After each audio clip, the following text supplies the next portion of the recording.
भगवान श्रीकृष्णांना पोहे किती आवडतात हे आपल्याला श्रीकृष्ण आणि सुदामाच्या भेटीच्या वेळी श्रीकृष्णांना सुदाम्याने आणलेल्या पोह्याच्या आख्यायिकांवरून तर माहीतच आहे। कोकणामध्ये श्रीकृष्ण जन्माष्टमीच्या वेळी श्रीकृष्णाला नैवेद्य म्हणून हे गोडे पोहे आवर्जून तयार केले जातात। हा नैवेद्य कसा तयार करायचा याची साधी सोपी आणि अचूक पद्धत पाहूयात। नमस्कार, मी प्रिया, तुमच्या सगळ्यांचं खूप खूप मनापासून स्वागत।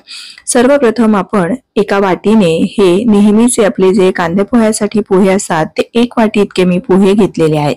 हे स्वच्छ चाळून आणि निवडून घ्यायचे आहेत, कारण भट्टीमध्ये जेव्हा पोहे भाजून येतात त्यावेळेस त्यामध्ये कच वगैरे असण्याची शक्यता असते। काही पोहे करपलेले असतात, त्यामुळे हे स्वच्छ चाळून आणि निवडून घ्यायचे आहेत। आणि मग हे पोहे आपण एका भांड्यामध्ये काढून घेतले। आता इथे मी हे अर्धी वाटी इतकं नारळाचं दूध घेतलेलं आहे। आपलं नेहमीचं साधं दूध जरी गरम करून थंड करून घेतलं तरीही चालेल, पण नारळाचं दूध वापरल्यामुळे छान अशी याला नारळाची चव आणि सुवास येतो। आता हे पोहे चांगले असे या दुधामध्ये व्यवस्थित मिसळून घेतले। त्यानंतर यावर झाकण ठेवायचं आणि 5 ते 10 मिनिटं हे पोहे असेच झाकून ठेवायचे। साधारण 10 मिनिटांनंतर आपण हे पोहे उघडून पाहूयात। बघा, अगदी व्यवस्थित मस्त असे पोहे छान भिजले आहेत। हे आता चमच्याने असे चांगले मोकळे करून घ्यायचे, कारण यामध्ये जेव्हा आपण भिजवतो त्यावेळेस थोड्याशा गुठळ्या होण्याची शक्यता असते। आता आपण यापासून गोडे पोहे बनवण्यासाठी कढईमध्ये साधारण 1 चमचा इतकं साजूक तूप घालायचं आहे। फार तूप वगैरे याला काही लागत नाही। 1 चमचाभर साजूक तूप घातलं, त्यामध्ये थोडेसे काजू आणि बदामाचे काप घातलेले आहेत। आता तुम्ही म्हणाल की पूर्वीच्या काळी कुठे काजू बदाम होते, किंवा सुदामा जेव्हा श्रीकृष्णाला हे पोहे देतो त्यावेळेस तो स्वतः गरीब असल्यामुळे काजू बदाम तर श्रीकृष्णाला घेऊन जाणं शक्यच नव्हतं। पण आता आपल्याकडे काजू बदाम सगळं हे उपलब्ध आहे, आणि मग देवाला का देऊ नये म्हणून मी हे फक्त काजू बदाम यामध्ये घातलेले आहेत। तर हे थोडेसे असे चांगले परतून घेतले ना की मग ते खायला सुद्धा मस्त असे खमंग लागतात। त्यानंतर यामध्ये थोडेसे मी बेदाणे घालणार आहे। काजू आणि बदामाचे काप हलकेसे परतून झाले की मग बेदाणे घालायचे, कारण बेदाणे बघा अगदी 30-40 सेकंदामध्येच असे मस्त फुलल्यासारखे दिसतात। जर आपण सुरुवातीलाच घातले असते तर ते करपले असते। हे असे छान टम्म असे फुगल्यासारखे होतात। असे झाले की मग आता हे सगळे आपले जे ड्रायफ्रुट्स आहेत ते असे तुपामधून व्यवस्थित निथळून काढून घ्यायचे आहेत। यामधलं सगळं तूप कढईमध्येच असं शिल्लक राहिलं पाहिजे। आता या शिल्लक राहिलेल्या तुपामध्ये आपल्याला अर्धी वाटी इतकं बारीक चिरलेला गूळ घालायचा आहे, आणि गुळाच्या निम्मे आपल्याला यामध्ये पाणी घालायचं आहे।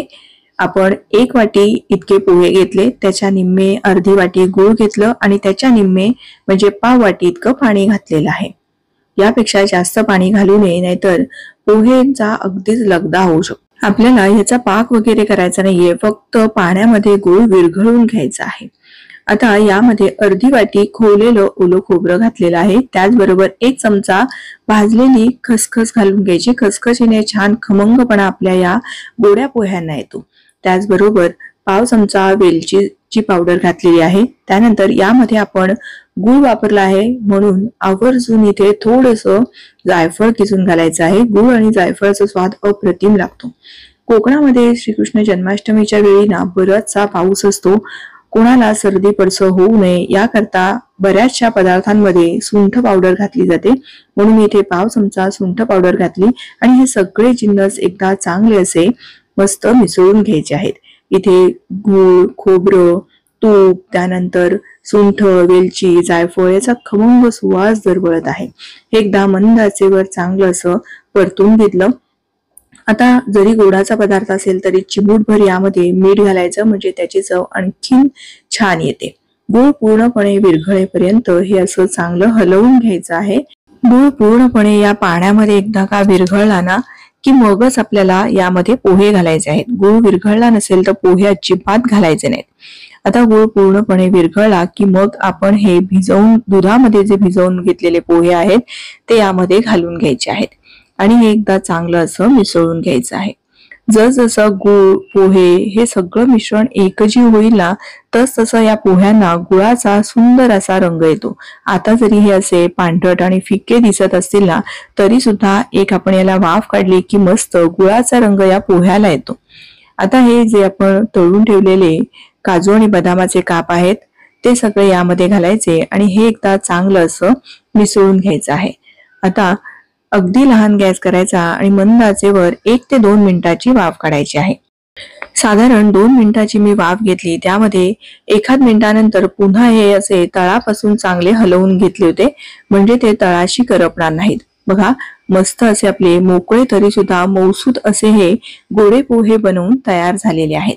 घरामध्ये जर कोणी लहान मुलं असतील तर त्यांना डब्यामध्ये देण्यासाठी किंवा आपले नेहमीचे कांदे पोहे खाऊन कंटाळा आला असेल तर नेहमीपेक्षा वेगळे हे असे गोडे पोहे तुम्ही आवर्जून तयार करून पहा. तसेच या श्रीकृष्ण जन्माष्टमीच्या दिवशी सुद्धा देवाच्या आवडीचे हे असे गोडे पोहे नैवेद्य म्हणून नक्की दाखवा. तुम्हाला ही आजची रेसिपी कशी वाटली हे मला कमेंट करून जरूर कळवा. व्हिडिओ थोडा जरी आवडला असेल तर प्लीज एक लाईक करा. तुमच्या मैत्रिणींना आणि नातेवाईकांना जरूर शेअर करा.